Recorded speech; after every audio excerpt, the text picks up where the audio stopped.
and welcome into the Horse Racing Show. I'm Kenny Rice, and I'm glad that you're with us this week as we're going to wrap up the Breeders' Cup with two Breeders' Cup winners.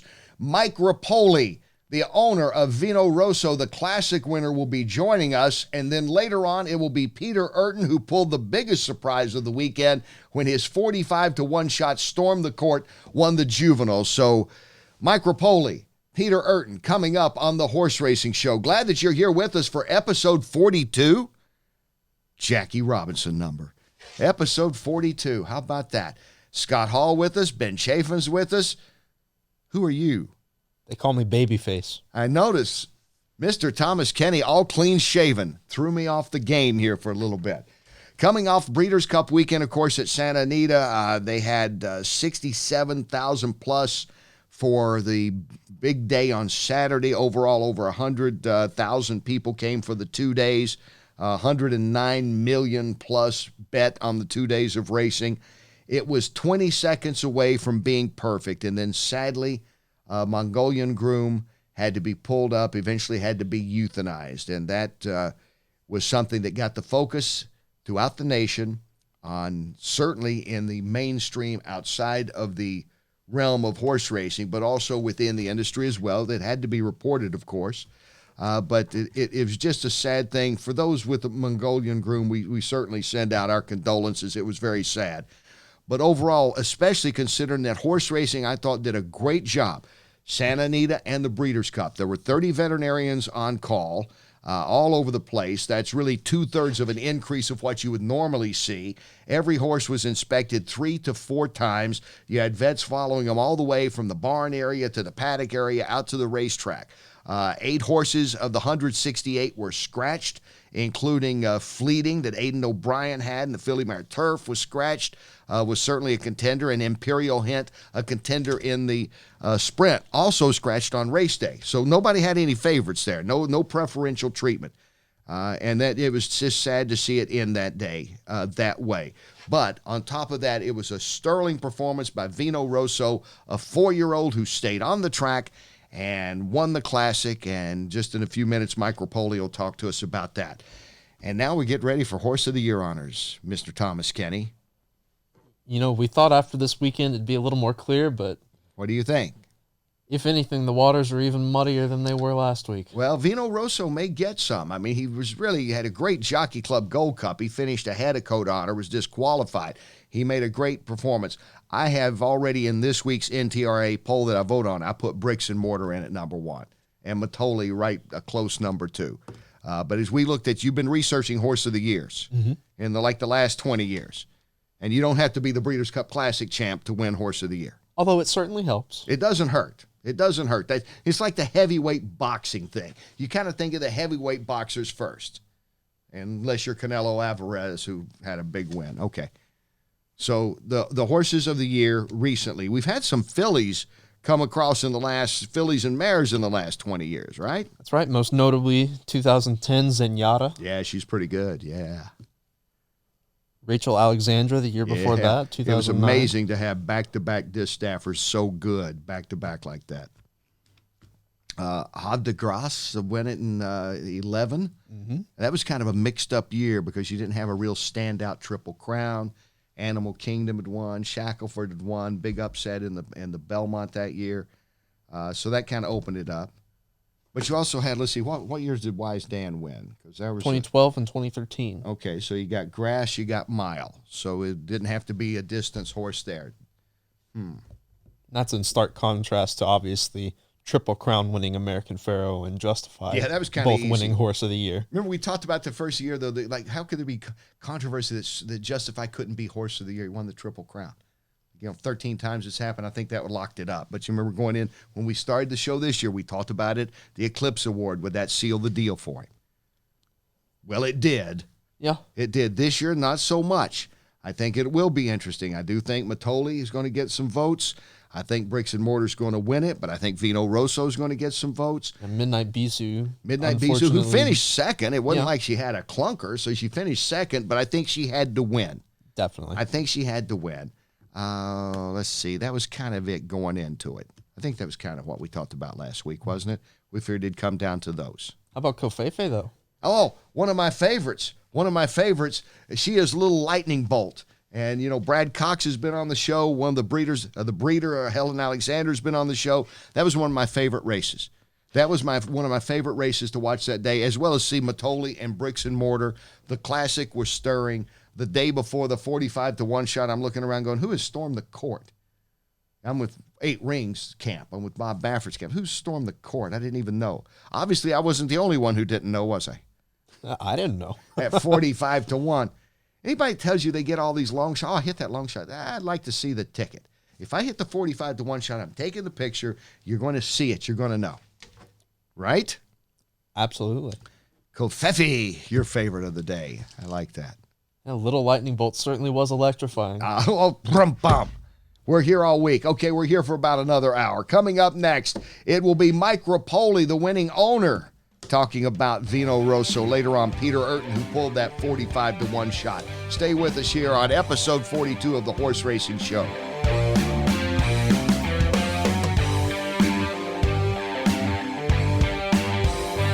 Welcome back to the Horse Racing Show. I'm Kenny Rice. Thank you for tuning in, watching us, and listening on YouTube, listening on Google Play, iTunes, 93.9 in Louisville. We have several more stations lined up very soon, thanks to the 22 countries that have downloaded this show each week. And a lot of you go back and listen to some of the shows we've had. And one of the guys I know you're going to listen to, not now, but go back and listen again, because we promise great guests, news-making guests each week, big personalities, and none better than Mike Repole, a friend of mine for years, and the winning owner of Vino Rosso in the Breeders' Cup Classic. Mike, thanks for being on with us, and congratulations.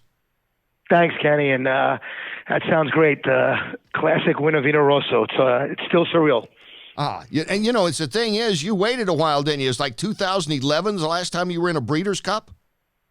You know, it was 2011. Obviously, we had Uncle Mo in 2010, and I got second with Stop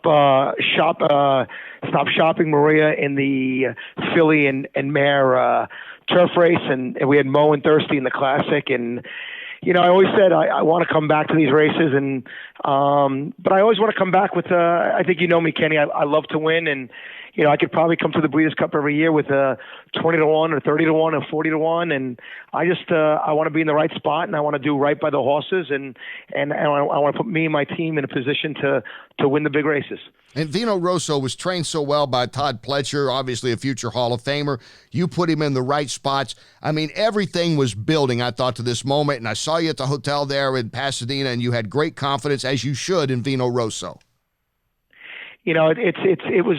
I mean, this is the most confident. I mean, me and Todd have been friends for 11 years, and you know, from Uncle Mo to even Stop Charging Maria to Outwork to you know all the great horses that we've owned, Stay Thirsty.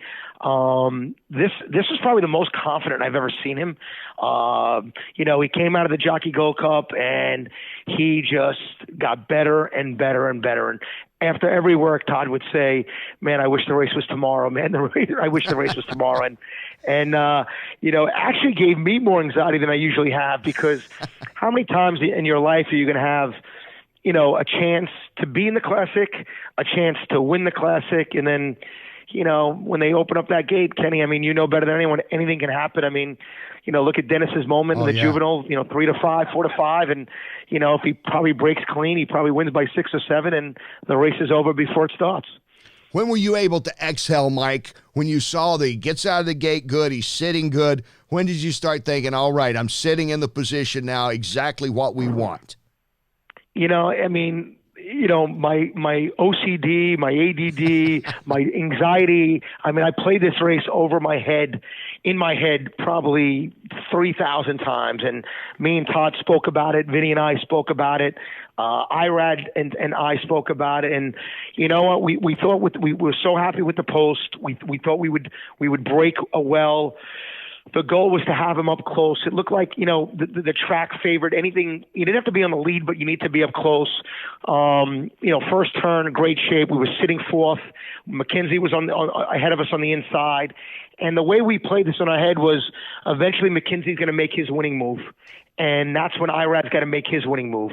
And the first goal is to get by McKenzie.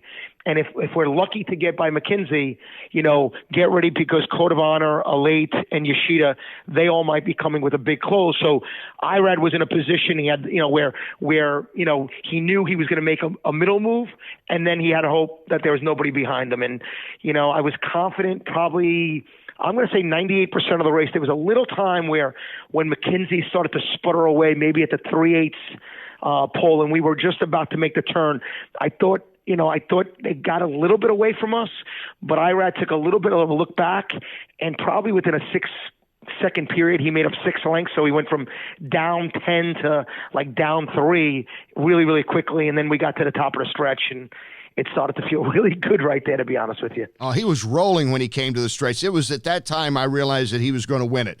Not that I had total confidence when you told me at 5:46 Pacific time. You told me, I think on Thursday, you're going to be celebrating a victory, and you were the prophet.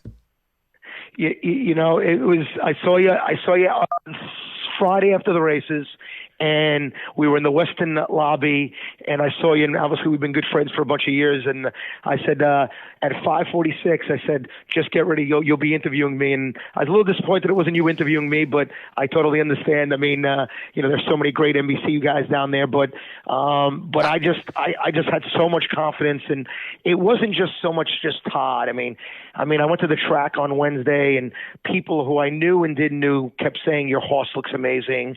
The barn, all the great people that work in Todd's barn, Fernando, the exercise rider, Martinez groom, Isabel, who's been with Todd for, over 15 years.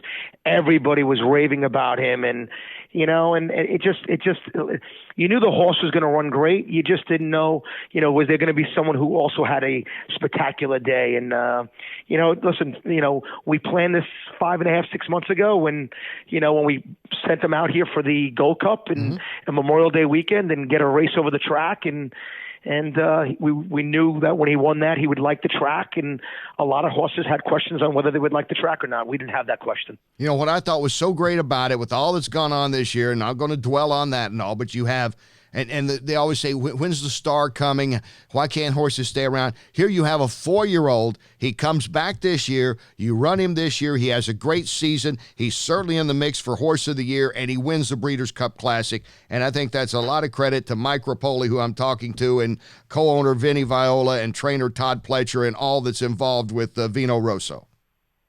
Yeah, well, that means a lot. And Vinny and I, and obviously with Todd, when he disappointed a little bit last year in the Travers, we made a very conscious decision he's going to be better, as a 4-year-old than he'll be as a 3-year-old. Let's bring him down to, Jim Coopy's farm, and God rest his soul. I mean, obviously, Jimmy picked out Vino Rosso for both Vinny and I, and we gave him a little, 3 to 4 month vacation. He got back to Todd maybe in early February, and I think he ran, 5 or 6 amazing races this year, all winning efforts, and some he was the best and some he wasn't. But, being a son of curling, you would think that he'd develop, but you really don't know until you do it. And he's definitely rewarded us. And Todd's done an amazing job with him, and Vinny and I could not be any happier. You're growing up in Queens, New York. You're getting that sports information degree from St. John's. Mike Repole, did you think, I'm going to be one of the more successful, famous owners in the decades several years ago? I'm totally blessed. I mean, I always say think big, dream bigger, and so I've had these lofty goals my whole life, but I would say things at 15 and 20 that most 15 and 20-year-old kids wouldn't say, but we put a lot of hard work. God's been great. I've been blessed. I've been lucky. Hire incredible people. My racing manager, Jim Martin, and Ed Rosen doing an amazing job. They have, 50 years of horse experience, which is my age. Jim Krupe, God rest his soul, passed away at 79, was doing this for 50, 60, 70 years, his whole life. And Todd, him and his family have been in it for years. And, and Johnny Velasquez rode this horse for probably 85-90% of his career, and he deserves a piece of this. And Irad rode him the last 2 times, and Todd's born. And listen, success is best when shared, but surround yourself with great people who know how to win at the high level, and the rest will take care of itself. Well, that's what you've done in your business, right? I mean, you made money selling water. I mean, this is a great story. Yeah, listen, again, I've always talked about the team and the brand, and whether it was Vitamin Water, or whether it was Pirates Booty, or whether it's Body Armor Sport Drink right now that probably can be the number one sport drink by 2025. That would be like winning another Breeders' Cup Classic. Just hire great people who are really, really smart, that have the right work ethic and believe in a system and believe in a dream, and let's just go work together and go get it. And we've been very, very blessed. And for me, it's always all my companies, everybody's a shareholder. Everyone that's around. The entourage comes from my grandmother who's 93, who had to watch at home because California was too far for her. Yeah, I'm so fortunate. She's been there at all the big races, and last couple of years she can't travel as much. And and my wife Maria, who's been with me for over 20 years, and and now we have a new member of the entourage, my 4.5-year-old daughter Joya, who loves the races, and win or lose, she's just like my wife Maria. I mean, they celebrate no matter what. So does my entourage. I only celebrate when we win, but blessed all around, Kenny. Blessed all around. Well, we're blessed to have Mike Repole with us. Mike, can you stay with us just a shade longer? Take a quick break, and we're talking with Mike Repole, always successful in life, in horse racing, and is the Breeders' Cup Classic champ. More with Mike right after this.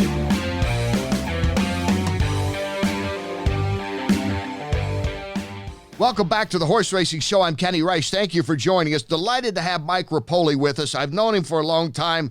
I don't know, Uncle Mo, Stay Thirsty, something. No, I know I interviewed you at Stay Thirsty up at the Travers. I remember that day. It was blazing hot.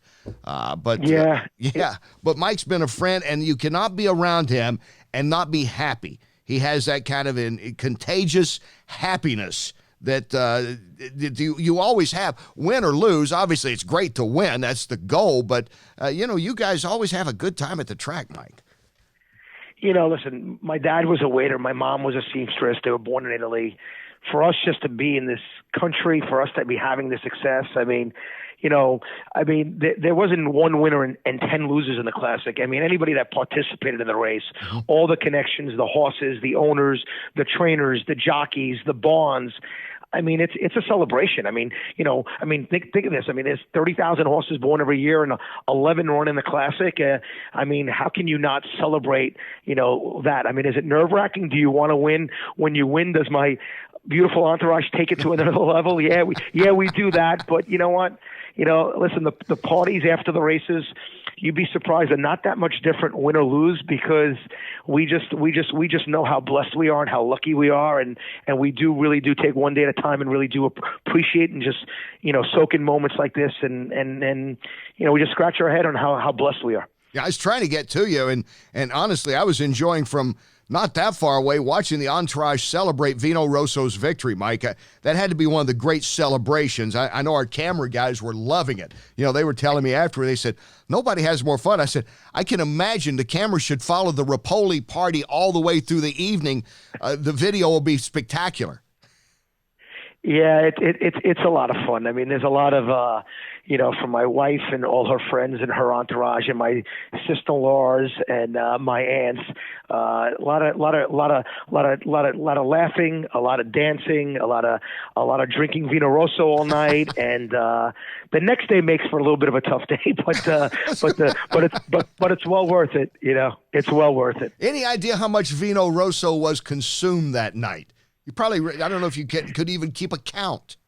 No, we keep a count because I get the bill at the end of the night, and and in this case, in one of these rare cases, the purse offset the bill, so I feel good about that. But it seems like wherever we have one of these celebrations, the manager always comes to me and says, "I've been here 14 years, and that's the highest bill in the restaurant history." So we seem to break records post races also. It's like the old joke at the track, right? I've hit 6 out of 7 races. If I hit the 8th race, I'll break even. Exactly. I need to win the race just to break even at night. Exactly. Mike has, he is a successful businessman. He has something to say about the industry.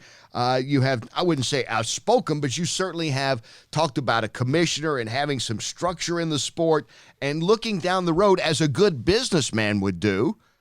about the sport of racing, especially in this year, Mike, that, Vino Rosso brought us such joy, but we know it's been a tough year overall. Yeah, I think it's been a terrible year for obviously the sport. I mean, I think honestly we've been a national embarrassment. I mean, Kenny, you know me for over almost 10 years now. I mean, in 2011, I mean, I was very clear that if the industry doesn't make changes in 10 years, this sport's going to be in deep trouble. And, we are 8, and I'm very concerned about the future of the sport over the next 2 to 4 years. There seems to be a stubbornness about evolution and change. There seems to be a stubbornness about doing things differently. I mean, obviously the number one, concern of the industry is the safety of the horses. That has to be the number one concern. And it's very, very sad. I mean, obviously, I didn't know what happened to Mongolian Groom until I was in the interview room. Right. It took a little bit away from doing something epic and historic when I felt so sad for the horse. I felt so sad for the connections of the horse. And, here I am, with my family, and we're celebrating, and I can't even imagine what those poor connections are going through right now. And that's the toughest part of this industry and the saddest part of the industry. But there's other parts of the industry that we've not gotten right. And for some reason, the industry doesn't want to, the old guard doesn't just want to change. And, it's either going to be forced by somebody else, which is not going to be pleasant.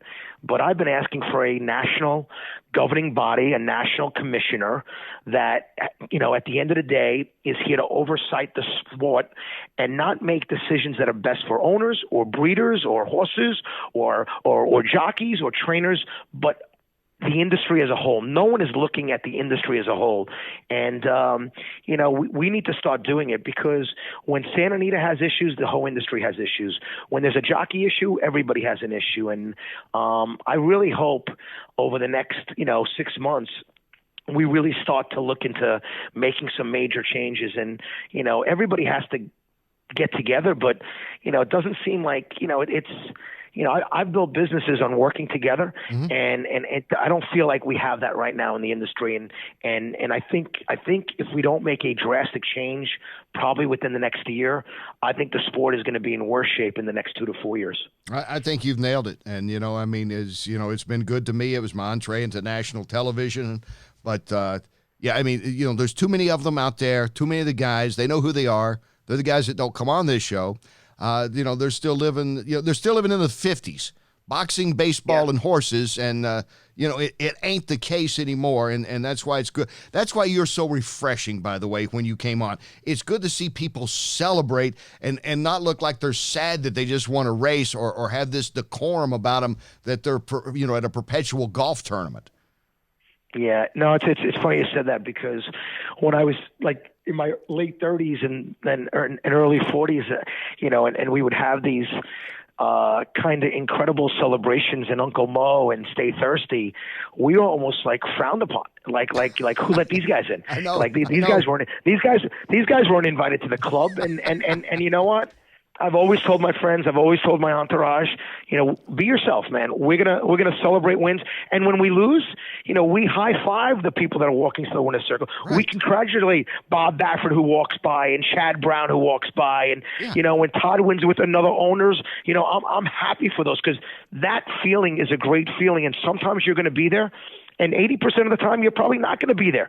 So I think it's great. And, for me, success is best when shared. And, of course, I want to win every race. But I also know that if I win 20% of the races, we're going to lose 80% of the time. And I do think I have watched over the last 10 years, the celebrations of other owners have been a little bit more vocal. And I think my entourage has been the trendsetter for those type of celebrations. So, go out there, have a great time, and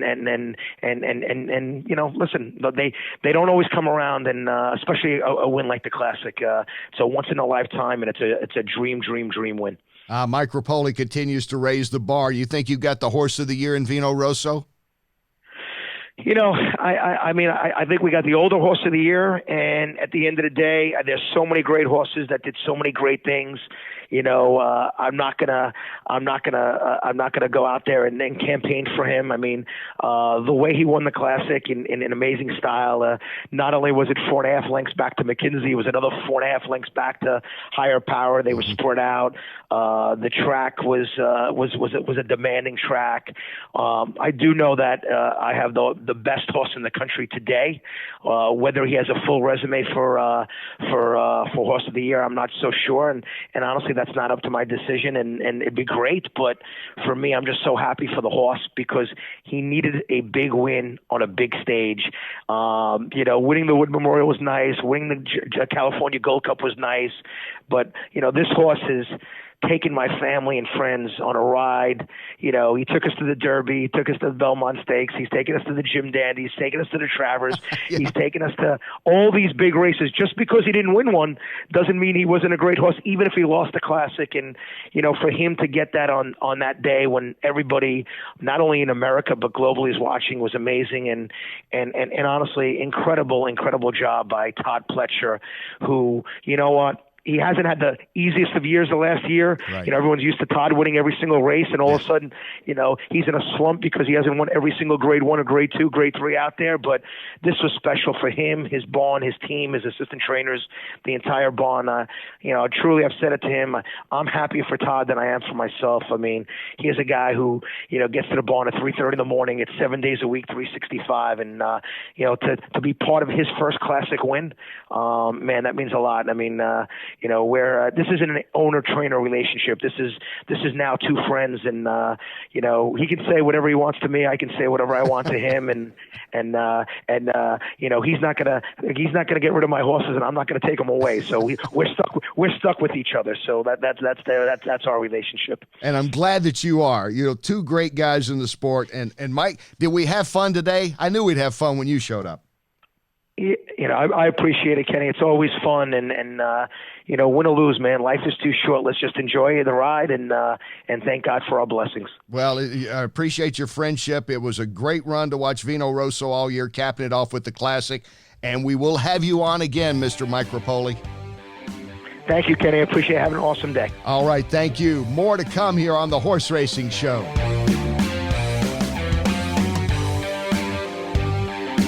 Thank you for tuning into the Horse Racing Show again this week. You can hear us on YouTube, Google Play, iTunes, as well as 93.9 in Louisville. What a weekend it was for Peter Eurton, the trainer of the 45-1 shot in the Breeders' Cup Juvenile, stormed the court, storming away with the victory, and Peter joins us now. Peter, congratulations. Thank you, Kenny. Thank you much. Your thoughts as he was coming for home? Well, I mean, I know he's going to fight because he did so well his first start about taking on 2 or 3 horses, and then he fought them all off. And I thought we had a shot still. Just didn't know if he would see him soon enough to react because of the blinker effect. But that's why I think he may have even gotten ahead of us for a moment. But you never know until you know, right? So it was pretty exciting, a lot of emotion, and it was fun. And 45-1, I believe, was officially what he went off as. Yeah, no, I think that's what it was. I mean, it didn't affect me at all because I don't gamble, but my owners sure loved the Perry Mutual. I mean, every single one of them. I think there's about 6 partners that delved into the gambling aspect of the whole thing, and they just absolutely loved it. We sat out at dinner just talking about how much they all made, but more importantly, just the future and the how much fun they had. You've always been a well-known, well-respected trainer based out in California. It's not like you try to win all these races. You won with Champagne Room in the Juvenile Filly in 2016, and again with Storm the Court now. So you've been very good at picking your spots, Peter, and not rushing horses into anything, especially juveniles. I guess that comes from a background as a longtime horseman and jockey. I don't know. It's just I've always been a very patient individual. I know I have limited resources, and you just have to take it as they give them to you, and you just have to be patient. Because a lot of times the injuries could end a career. Something small could turn into something big. But this colt's never taken a hiccup one bit. I mean, he's just been very straightforward ever since Moret and the Exxon Border bought him out of the 2-year-old training sale in April. He's just been all business and been very good about everything he's handled, except for the day in Del Mar when he got tackled. Yeah, yeah. And, that's part of it when, you're almost there, you're almost close, you got that horse. I think people see the likes of even a handful of trainers. That's about it that have that chance to come back every year and do things. And there's not that many out there. And you think about the guys like Peter Eurton that we're talking to and the good horsemen that, they get that moment and they, you kind of have to seize that moment, don't you? Well, I don't know about all season and all that, but he really, to have that opportunity and to take it, I think it's a really big part of my owners to take that chance. I mean, he wasn't nominated. Mm-hmm. They paid the money way back in July to get him nominated, and you got to give it to him, give him kudos for that. And but he had been training well up to it. We thought we had a couple better ones than him, but he's just got such a great mind. He doesn't overdo it, so he never leads you to believe that he's as good as he actually is. Back in the summer, when did you decide, or when did the owners decide that, okay, we will put up the money now to get Storm the Court in the Breeders' Cup? What made you think that, made them think that was a good decision? Well, I think they paid it sometime in July, just before the deadline. Mm-hmm. And he was already up to getting into his half-mile workouts and doing them very easy, very comfortable, and with a sense of confidence. So they put up the 12,000, and everything else is behind them. But it was just a great call. It was, I guess, easy for them to do, and we're very fortunate that they did. Otherwise, it would have been quite a bit more expensive. And what a celebration it was. I had the pleasure of working with your daughter, Britney, on the NBC shows, and I guess you've seen her bring him down the stretch, haven't you? I imagine you've seen that video. It's all over the place of Britney cheering on Storm that court, rooting for her dad. Yeah, that thing kind of brings tears to my eyes every time I see it. But, yeah, I mean, I'll be able to cherish that for a long time. It was a special moment. We've had some fun with her too, by the way. Couldn't you have told us your dad's horse looks really good? I could have put like $20 on it. Yeah, I don't know why she didn't tell you. We all knew. When you were coming out of the paddock at Santa Anita, did you say 45-1? You people are nuts. He's going to win this race. I never even looked up at the odds. I didn't know he was bet that high. I don't think I looked at the board once through the whole post parade, but it just when the one broke bad, and Flavian did such a wonderful job putting him in the race early, and the Baffert 6-horse 8 Rings gave us just enough space, to keep us close, but also give us a little breather. I thought, hey, this is not without hope here, and so it was just it was quite exciting. Yeah, when you have a win like this, when you have one of these marquee victories, Peter, does your phone start ringing a little bit more? Well wishers and people that want to talk to you about maybe bringing a horse to you. Well, I mean, not so much that. I mean, you have people that get a hold of you, and there's a lot of people reach out to you and congratulate you, and your phone rings off the hook, and tweets and texts, and those are all great. And I'm sure it sure doesn't do bad for my business by any stretch. I'm hoping it rings with a client or two, because I'm always open to young horses, and that's what we just love, the youngsters, because it's just that opportunity and to have something that you can look forward to. Well, I don't know if you're the Derby favorite or not. You might be. Usually the Juvenile winner kind of automatically becomes the Derby favorite, but certainly you'll be looked at, and there'll be Derby talk now after this win. I guess a few people have already talked to you about Kentucky in May next year. Yeah, I mean, definitely is a lot of conversation. Right now, we're focusing hopefully to get the Eclipse, and that would be such a feather in this horse's cap. But we'll find that out in January, won't we? Yeah. The voters, I think everybody had to be impressed with Storm the Court, and kind of overlooked by a lot of people, not by Peter Eurton, but a lot of other people perhaps. But you had confidence in him all the way.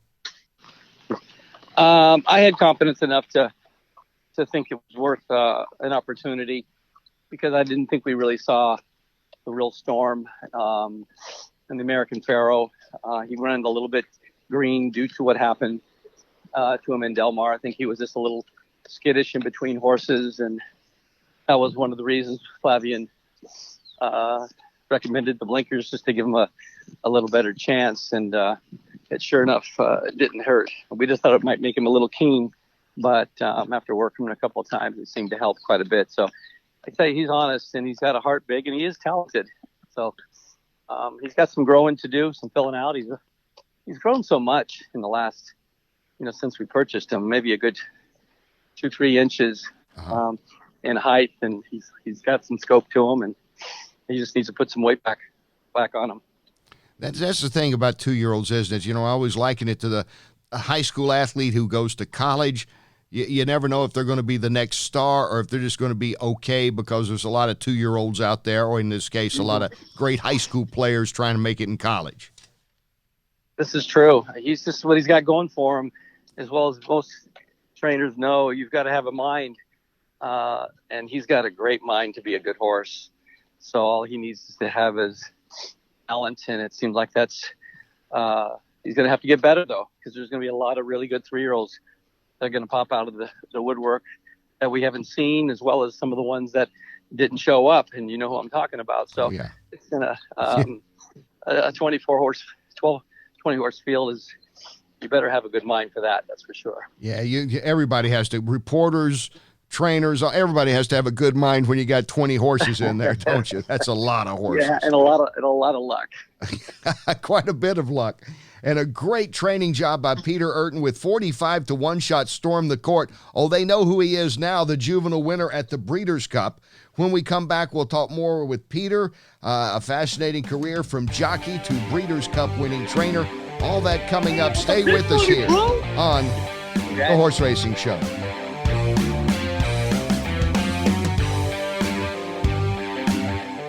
Welcome back to the Horse Racing Show. I'm talking with Peter Eurton, the winning Breeders' Cup juvenile trainer of Storm the Court. Peter, I believe you came to California in the 80s, and around like 84, 85 was your first win at Santa Anita? I'm born and raised actually in California. Yeah. But I did get my license in 85. Yeah. After I had an illustrious jockey career of winning 100 races, but it was truly a lot of fun, and I'm glad I did it. Well, now that, 100 wins, think of all the people that don't have any.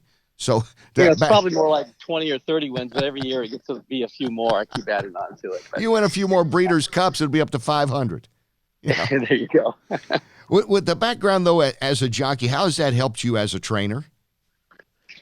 Oh, I just think it helps as far as knowing what goes on out there. Whether you were good or you were a bad jock, I think the fact that you see what happens in the gate, you see what happens during the running of a race. You can emphasize when a jockey has something to say, and I just think, as far as that goes, it's beneficial, at least for me. And I imagine jockeys probably appreciate that too, that at least you have an idea of what they're going through, and either before a race or certainly after, when they explain what happened or didn't happen, you have a better communication probably. I don't know if most of them even know, but if they did, I think it helps. But, you just kind of go to the hot hand and whoever you're riding at the time. And I think Flavien's always got a hot hand. He's just was so confident in this horse, as well as all of us were. But, it doesn't hurt to have a little bit of experience if you've ridden before. So you're the California guy, and then you open up shop at Santa Anita. Did you grow up around the business? Was this something you always intended to do, was to get into horse racing, first as a jockey, then a trainer? Well, my dad didn't have anything to do with racing, but he was a big race fan, so we'd go out a lot. And the whole idea when I was turning 16, I would go to a jockey school. So at the age of, we visited the jockey school when I was 15, and I can remember it like it was yesterday. And I met the guy that runs it, and he said, "Well, we'll see you in a year." And when they dropped me off, and they drove off, it was kind of like very strange. A boy against with a bunch of men. Yeah. I was only 16 years old, maybe a week before, so it wasn't that easy at the beginning. Jumping on a horse that you've never even been on a horse before. I mean, I hadn't rode, so breaking young yearlings at the age of 16 would never have been on them before. A lot of guys would be there for a week or two and be out the door, because just wasn't their cup of tea. Yeah, but I didn't plan on being a trainer at that point. It was my heart was into riding, and but it got hard to hold weight. So my stepfather was a trainer, Steve Ippolito. I don't know if you knew that. No, I didn't. I'm familiar with the name, though. Yeah. Yeah, Steve Ippolito married my mom back when I was, 5 years old, and I didn't meet him until I was well into jockey school. So that was just a coincidence. And he lived in Chicago at the time. Then they moved their outfit to California back when I was like 16, 17. So I got to grow up around Steve and learn underneath him as well as other guys before I decided to train horses. When you're breaking horses, do you remember the first time you did that? First time you jumped on? I don't remember the first one. I remember the whole idea of having to get on them, put the saddle on them without anybody else in this 10x10, and then jump on them without anybody giving you a leg up. And they're just going around and in circles. You're trying to get up over their back, and then once you do, you just hope you don't get thrown off, and they open the door and you're on your own. It was quite a handful. I mean, it was a scary thought, but they give you all the things. This is what you got to do, but you never got on a horse before until that moment. So it was quite something. That's throwing you in the deep end and saying, learn to swim, isn't it? Oh, it really was. I didn't know what I was getting myself into until that day. But I think at 16, 17, you've got a lot of heart, and you're not afraid of too much. Right. Right. When you first started training in Southern California, and even though you're a California guy, to be at the track every day, and there's some guys there that, you're seeing some of the legendary trainers and the jockey colonies, terrific and all that. That's kind of jumping in the deep end for any young trainer too, isn't it? Well, I didn't really look at it that way because I did have my stepfather there, and he was always around where I could bounce. There were so many people that I could bounce things off of, and because I worked around Steve for years before I even got my license, and I knew some of the people that his assistants and other trainers, and it was an easy transition in that respect. That I didn't think of it as being a big challenge or difficult to move over, because it was very slow. It was a very gradual. I mean, I had 4 or 5 horses for 10, 15 years, Yeah. It wasn't like I just all of a sudden got thrown in with a big outfit like I seen, but it was a great learning experience. We trained and claimed a lot of horses over the years. Before I ever had a chance with a good one. But after doing that for so long and then have the opportunity to get young horses was quite a nice transition. It was a lot of fun. Well, the success he's had, We Miss Frankie, Dance with Fate, Champagne Room, the Juvenile Fillies winner at the Breeders' Cup just 3 years ago, and Storm the Court, the Juvenile winner this year, talking with trainer Peter Eurton. And what's the plan now with Storm the Court for the rest of this winter, getting ready to start a 3-year-old campaign, you hope? Well, we'll be very easy on him, just very light. Let him put some weight back on, maybe catwalk him for a few weeks. I don't want to turn him out or kick him out or anything like that. Don't think he needs to. He came out of it very good. So, we'll just kind of play it by ear and backtrack and see what where we want to have his first race sometime in January or so, is what our thoughts are. And you'll be hoping to go to that Eclipse Award in the meantime in January. Oh, 100%. We're all looking forward to that. And not knowing, makes it even more fun. I mean, when we won it with Champagne Room, we felt we had a good shot, but we didn't really know until he said our name, and that's what made it so much fun.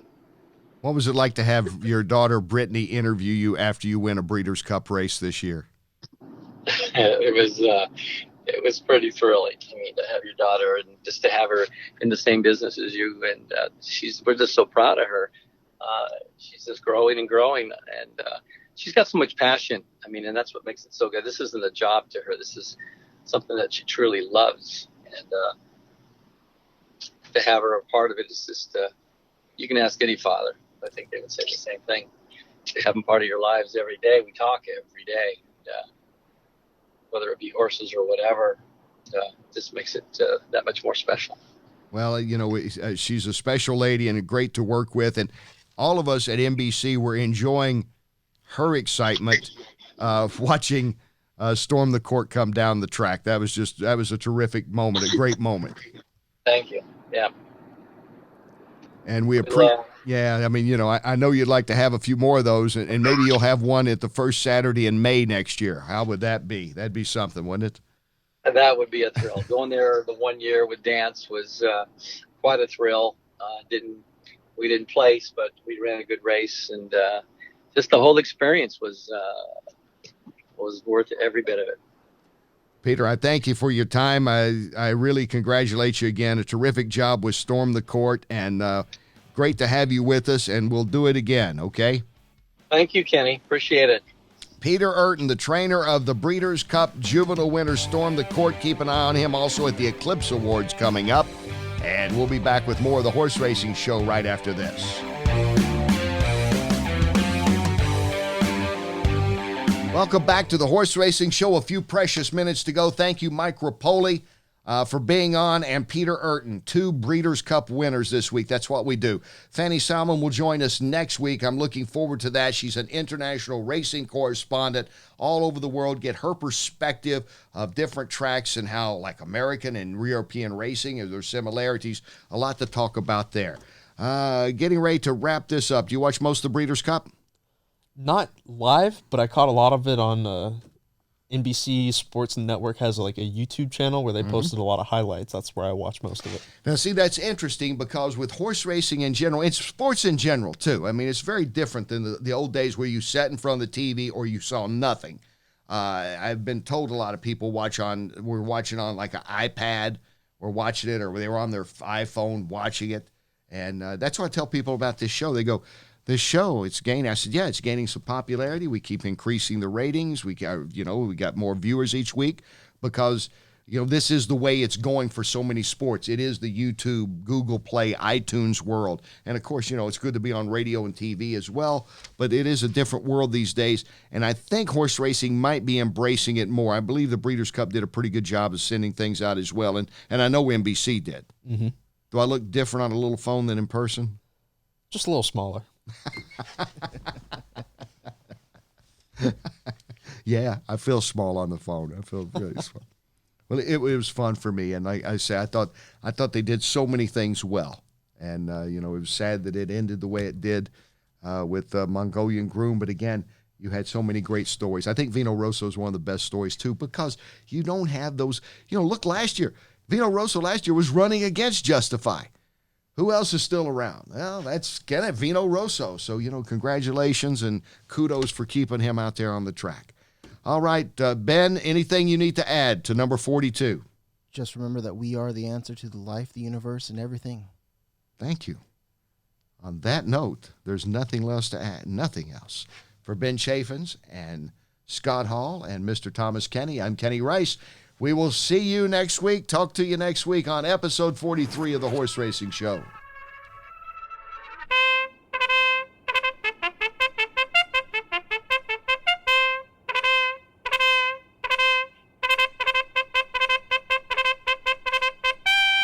Wow.